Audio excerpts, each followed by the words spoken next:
Cantomando here. If you guys are new to the channel, I'm Edward, Mike, Sheldon, and welcome to the Cantomando squad. What is the special thing we have today, Sheldon? So, you guys helped us reach 100K 2 weeks ago. And we want to thank you guys so much. Without you guys, this would never be possible. So, we love you guys. Thank you guys so much. Yeah. And to celebrate, we're doing another Q&A video. You guys have asked for it. You guys have been asking your questions. So, we're going to answer a bunch of your questions. We won't be able to hit all of them, but we'll do as much as we can. So, without further ado, let's go! Is Ty from YouTube asks, if there was a burning house with Mike and myself, Sheldon, if you had to pick one, who would it be? Okay, first, Just save. honestly, Edward is a guy who I know would be able to save himself. What? Leave you there to die. That's a nice way of saying I want you there to die, dude. I know what I'm saying. If it was a case where none of you could save yourselves, Mike would troll me while I save him. He's like, lol, can you carry me, bro? Edward would shut up. Okay, thank you for saving me. Okay, fine. Mike's like, fair. Can you just go a couple inches so you can carry me faster? Clarice from YouTube asks, what country would you guys like to visit the most, and whom would you want to go to the country with? I would probably really want to visit North Korea. I know you guys are probably like, wow, Mike's the dumbest guy in the world, but I kind of want to see the last socialist country. I wouldn't say it's the last socialist country. There's other socialist countries out there. You're gonna go there and it's extreme side, right? It's extreme side of socialism. You're gonna go there and you're gonna It's go on not, the typical tourist path What, thing. Cuba? No, okay. You understand the definition of socialism is like communism. Do you not say that is more or less communism in North Korea? I was actually Googling the tickets of the price today at lunch. Me personally, I want to go to mainland China. Never been? Okay, every time I go to mainland China, I do two things. I either go on a Chinese bus tour, or I go to Zhuhoi, and then I just go, and then I just chill the border, and my dad just bargains for stuff. Children, I didn't get this for 25 RMB less. I'm like, dude, 25 RMB is like $5. Yeah. Okay, I want to go with like someone who's local from there. Okay. Like, so like ideally, if I'm in Shanghai, I'm with a Shanghai friend. If I'm in like Beijing, I'm with a friend from Beijing. I get it, man. You have so many friends, bro. Well, let me hit up my Shanghai friend list over here. With who? Huh? With who? By myself. Myself? Okay. I know if I bring any of you two, I probably won't come back. I probably would not come back. No, what's gonna happen is they're gonna do a grand sort of play or something where the guy's like, please do not laugh and only clap, right? And show this. Man, they say do not laugh. Dude, look at his butt! And then I'll be this. And the next thing you know, I'm in. Yo, actually, I'm not sure. If we're all together, none of us come back. Yeah, come back. it would be a hard labor camp. I know it's not a country, but I would choose Antarctica, and probably with like an expedition or something, but not like with anyone I know, just a bunch of strangers. I think it's enjoyable that way as well. From our Pangyo on Patreon, L, and she asked me and Sheldon, what did you love most about Malaysia? The food! The weather is amazing in Malaysia. Okay, okay, I was living in Singapore at the time, right? Okay. Singapore was super humid, whereas like KL was like just the perfect temperature. Also, everyone there, a lot of people there are really nice in Malaysia. People in Malaysia are really nice. I would visit Malaysia, but I have to say it's not on the top of my bucket list. So S Cribs says, S Cribs says, what are all your guys' real dreams? Well, we already know what our real dreams is. Our real dreams is to go to the beach, swim, and then come back and make enough living so we don't have to do anything for the rest of our lives. One of my big aspirations is to become very big on the environmental stage. Garbage in the oceans or something specifically to do with rhinoceroses. Like my real dream is like, I wanna like have an impact on a couple things that I really care about. One is the environment. So you see here, I got my this eco straw. John, can you stop copying, man? Keep your original. No, yours is rhinos. Mine's also environment in general. I really want to make like an impact in terms of like helping people with Asian American like reputation and struggle like that, as well as That's the most generic one ever. I mean, Sean, this is the whole point of our channel. Fine, yeah, I'm not gonna talk anymore. My real dream, I think, is the same as all of ours. Is having true freedom to do what you really want to do, and not having that like worry over your head. Is like, how am I gonna pay the bill tomorrow? We want to create a living for ourselves and make a huge impact in this world. So it's like it's work, but it doesn't feel like work because it's like what we always want to do. Yeah. And for me, honestly, doing work with my two best friends. Sheldon, man, you can't use that every time, bro. What? Sheldon's trying to get the love of the fans, right? Sheldon never called us his best friends off camera. It was only on camera. John, you know what you are? What? You're a butt licker. I'm not a butt licker. You know what you are? What? Your teacher's pet. Do you guys play Pokemon Go? And it's from Chimin Chen from Patreon. Yeah. Alright, I don't really play. I couldn't really vibe with it. Like I like battling Pokemon, but like you can't do that in Pokemon Go. I don't even know your Pokemon, bro.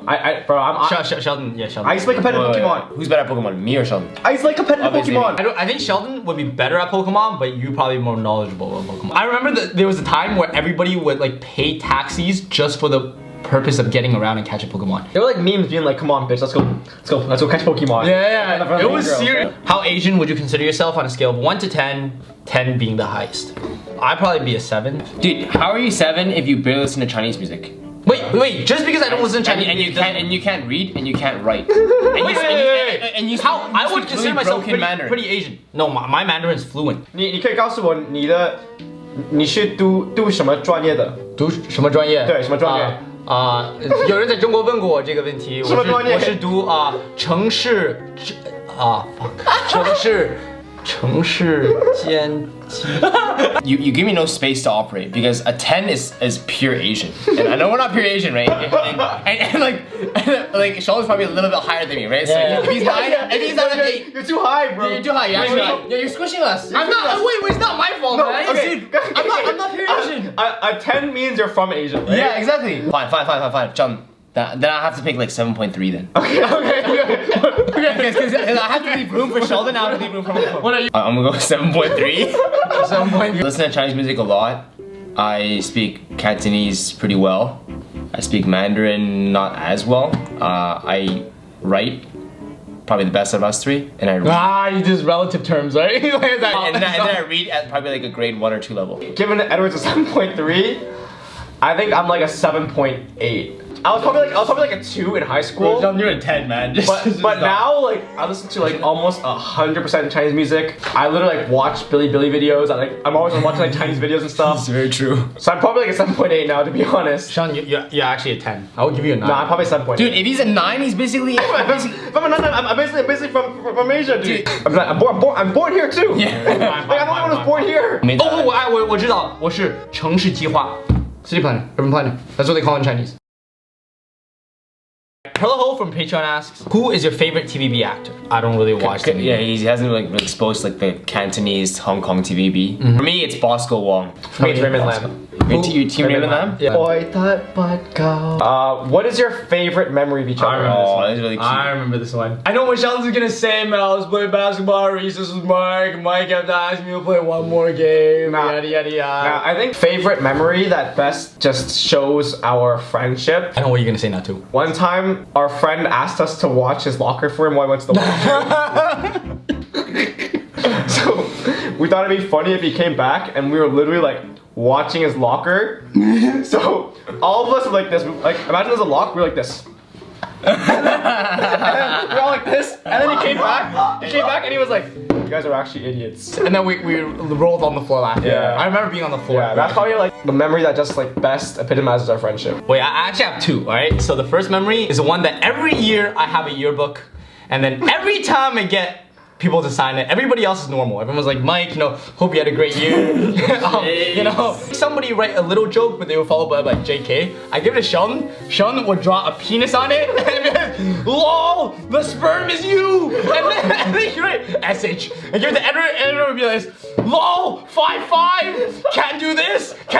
No, you're Delt Master. Yeah, Delt Master. All these jokes. I guess They have never written normally large deltoid anything muscles. remotely nice. It was just random scribbles with an SH on it, and then there was the random scribbles with an EL on it. My second favorite memory of us is the one that's actually kind of sweet, is when we're at Pittsburgh, and then we're at the top of the gondola thing, and then that's when I realized, I was like, man, we have something here. Yeah, that was for some reference. That was like our first time speaking at a university, and we're like, "Oh my god, this is crazy! It's so amazing." My favorite memory is not like a specific memory, but it's like every time one of us like decides to say a spin off of a word, like a basic English word, we always understand. For example, like jokes is to mean funny, right? And then someone became Jakes, and they became Jack, right? And now when we laugh, Sean just says this, Jack. We somehow know what it means, right? For example, Sean's name is now Aurelius, right? Because his name is actually Sheldon. And we're like, wouldn't it be funny to call him Sheldonicus? And we're like, wait, Sheldonicus is like a Roman warrior, right? Yeah. Sheldonicus Aurelius, right? Wait, it's actually a Roman Empire. A Roman Empire, right? And then I was like, and now you just call him Aurelius. Yeah, really? Nothing to do with Sheldon. And then Mike became Michaela. I was playing basketball with Edward the other day, and Edward was like, "Yo, Michaela, toss the ball, swing the ball," and then the guy who playing on the other team was like, "Michaela, dude, my name is not Michaela, man." Intentionally mispronounce words all the time, but somehow we always understand it. Yeah. I was like, "Yo, Sheldon," he's like, "Cat." K is when he tries to say what in Spanish. Yeah. Natalia Lopez asks, how do you guys stay motivated when facing tough times? You guys are great. I hope your videos get more recognition here in Brazil. I think we have each other. That's the main thing. Like, let's say I'm like not motivated, right? And then I see these guys working, and then they're getting excited over a video we're about to release, or excited about a new initiative that we have, and it gets me excited too. How we stay motivated is actually when we make fun of each other and when we laugh. I think those are the moments that break a lot of the tension. And then what I noticed out living together is like the more we laugh, the better we are after when we make stuff. Yeah. Like making fun of each other is like the way we like push each other in a way. Like it's not for us. It's not like, yo Edward man, I know like it's been hard for you recently, but like you gotta put up the work. It's like, yo Edward man, you know, get it done man. It's like Edward, Edward, do you think you have time to cry when we video release? Mike, you're clueless dude, you don't know anything. I'm like, fuck, I gotta start knowing things, man. Every time I come home, I see Sean like this on the computer. and then he gives me a slight grin, like, hey Mike, and then I drop my backpack down, I'm like, alright, time to edit videos now. And then like, tears rolling down my eyes, and Sean's giving me a grin on the side, like looking at me, he's like, okay, Jinlt. What do you guys think of people from different cultures watching videos and taking part in Asian culture as a whole? Do you think there is a certain stigma towards what some perceive to be cultural appropriation? That is a very heavy question. Yeah. We definitely enjoy people of all races and cultures watching our videos. We definitely really like it because, you know, like our goal has always been to spread like love of culture and love of your own culture as well. It makes you really happy because it's like, oh shoot, like they have an interest in our culture, you know what I mean? I think that way too, and I think with the cultural appropriation thing, it really depends on the intent behind what you're doing, right? If I'm like going to Germany and then like I'm with a friend there and like she's showing me like Oktoberfest or something, and it's like, oh, wear this like lederhosen and stuff, right? Like, it's out of like, oh sure, like for a festival that everyone's wearing it, I'll do it too, right? Yeah. It's depends on what your intent is. If it's out of interest and like appreciation for the culture, then I don't think it's cultural appropriation. If you're just doing it because like you are just truly interested in the culture and you want to learn more about it, then it's not a black and white topic is there at the end of the day. Every scenario will have its unique ways to look at it. But overall, I think we all agree that like a person not of a so-called typical Asian culture that's interested in Asian culture, like we really appreciate that. Yeah. Thanks. Yeah. Ariana says, who will likely be the first one to run away if there's a zombie apocalypse? I think it's Mike. I don't know why. I think it's you too. Sheldon is super conflict averse and very scared of like anything physical. No. It's like a line on the run dying. Wait, Sheldon got choked in basketball and he was like, stop, I like it. I don't like getting into fights and stuff, right? But no one does. That's with people who like other people. But this is a zombie apocalypse. I'm gonna fight and like fight for my life in a zombie. I think it's gonna be Mike. It could be Mike as well. I think Sheldon has more guts than Mike in terms of a zombie apocalypse. Wait, I contend that argument. I don't think Sheldon has more guts. I don't. Mike, you're afraid of balloons. Huh? That's a balloon phobia. What if zombies like us holding balloons? Oh, yo, in Plants vs Zombies, zombies hold balloons. But what do you do? Okay, so zombies hold a balloon and then you're like this. Okay, Candy Love. How are each of you different on and off camera?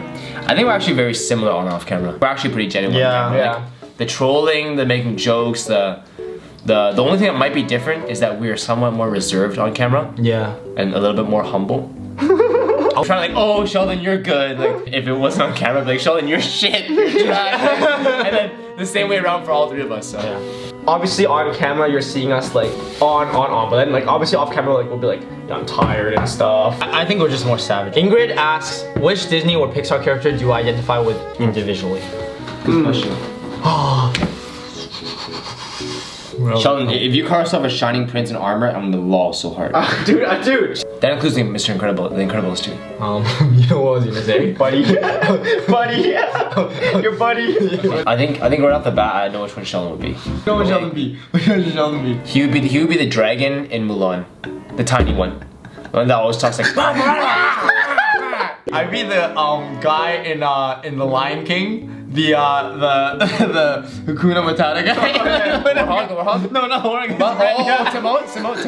I'd be Timon, dude. I think Timon's so funny. Yeah. Actually, no. Yeah. I think I'll be Pumbaa. Pumbaa? Pumbaa. Yeah, he actually could be Pumbaa. Very happy. I swear to God, if you say Simba, my thoughts are just coming out. Throw it out.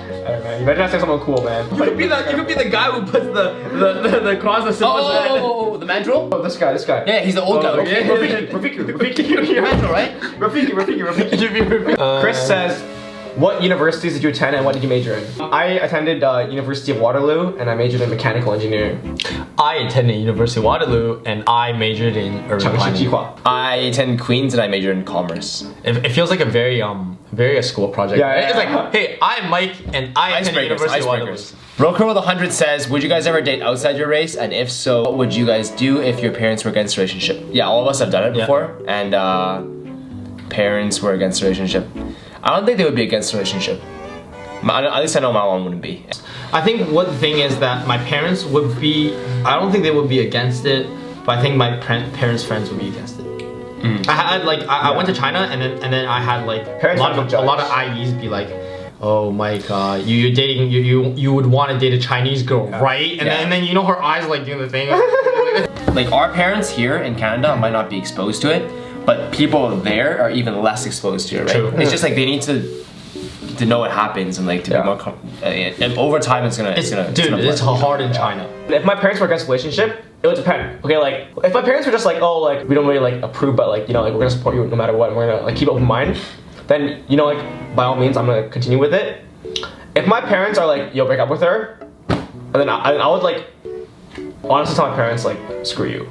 It comes to a point where you have to, it's kind of like your responsibility to be like, yeah, look, this is wrong. Like, exactly. Like, consider another way. I mean, I wouldn't say right or wrong. I just say what you value, right? Yeah. Some people just value family and value this culture more and tradition more. Yeah. No, but there's no right or wrong, right? Is it? Would you consider it wrong for your parents to try to deliberately break you up with your relationship just because she's of another race? I think that action could be wrong, like the way of them doing it could be wrong, but their value and where they come from, I don't think that you could say that's wrong. The thing is that it doesn't affect family. Like for example, just because she's of another race and like her personality is good, she's a good person, like you like her or something, like what does that have to do with? How does that take away from family? To you, to me, like how would it take away? To them it does, but that's the thing. Like it's like. It doesn't work here, and you know, just because you're my parents, it doesn't mean like I'm gonna like bend over backwards to make my life fit what your needs are. You bend over backwards for lots of people, man. Well, marriage has changed. Like 50 years ago, relationships weren't because like I love you and you love me and you're my soulmate. Right. It was because like family situation, like, you know, we need money and everything like that. So we're gonna find the best person to mesh us together, right? Personally, I would if my parents are against me dating a girl because of her race, I don't care. Like that opinion of yours, you're valid to me. You're my parent and everything. I respect lots of stuff that you say to me. But that specific comment and your ideology for that specific idea is irrelevant to me. Perez says, I am Hispanic, born in America, but enjoy the Chinese culture.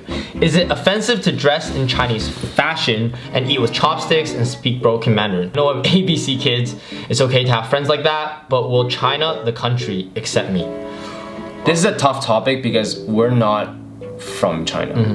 So we don't really know. I don't think it's offensive at all to dress. I don't know what you mean by Chinese quote unquote fashion. Yeah. But eating with chopsticks and speaking broken Mandarin. Speaking broken Mandarin is an attempt to try to learn a new language. Yeah. Will China, the country, accept you? You're gonna have to ask China, I guess. The times I've been to China, any person who on the outside doesn't look like they can speak Chinese, or like doesn't look like they're that interested in Chinese culture, when a Chinese person like found out that like they spoke some Chinese, even broken Mandarin or whatever, like they were so amazed, they were so impressed by it, and like they really like embrace you and treat you as one of their own. So I think like it's not offensive at all.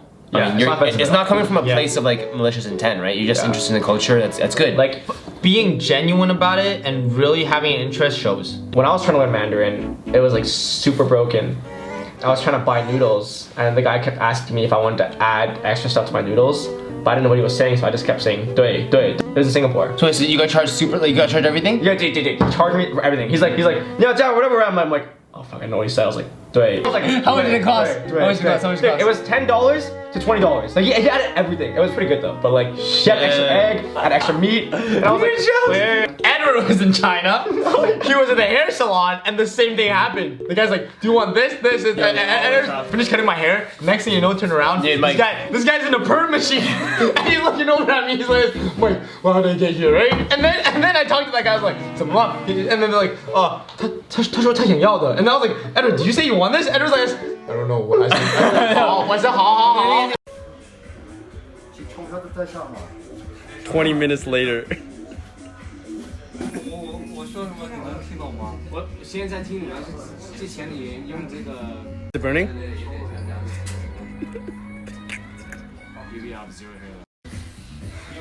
Edward wanted a regular haircut, and then somehow. Okay, yeah. Miranda says, can you guys say this Brazilian Portuguese tongue twister? Edward's about Edward's so really. Edward's like, Edward. You're like, can you guys? Edward's like, oh Pelo, don't be O peo do peito do pe do pedro e preto. O Pelo do pedo. It's peo. Do pe do Pedro e Preto. I feel like I sound like Dora when you guys sound like Dora. I put this here specifically for you guys to hear you guys like try to speak Brazilian Portuguese. Oh shit! No, sorry. No, that's weird, bro. O pelo do peito do pé do Pedro e preto. Oh. And thank you guys for watching today's video, and like always, remember to smash that like button and comment down below for what you guys want to see in future videos. Just to tell you guys, like there are lots and lots of questions, and thank you all for your submissions. We really wish we had time to answer all of them. This video is already super long, as you guys know, right? You know, we're gonna have future Q&As as well, right? So like put in these submissions for the future, and we'll get to them as well. Big thank you to you guys for helping us reach 100K. Oh, 100K! We almost forgot that was the purpose of the video. Yeah, that's oh my god. Like without you guys, like this would never be possible. Yeah. So big thanks to the Cantomando squad, to you guys. Keep putting in your suggestions. Until next time, 再见!